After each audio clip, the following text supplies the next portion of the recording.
People of God, understand your seasons. Don't put your harvest before your sowing. I see a lot of proclamations these days. Sincerely speaking, they are just empty proclamations, because nothing will happen. They are just empty proclamations. You have not done anything. He hasn't passed you through the crucible. You have not put anything down.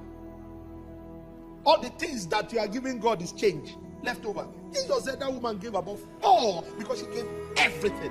All of them gave small out of the abundance that they have. That's the level most of you have.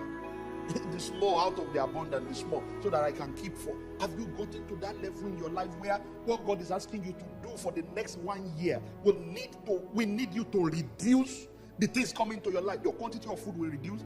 No fish, no meat, or sometimes you just reduce it. No clothes. Oh God. Contentment is a real virtue. It's something you have to develop personally in your life. And God begins with you. He first deals with all your spirit of Ashwebi. It deals with everything that the one you can't wear, what you already have, you are not going. I'm not releasing you to go. I didn't call you to be Alashwebi. I called you to be a Biolong. Glory be to God. I see God helping us.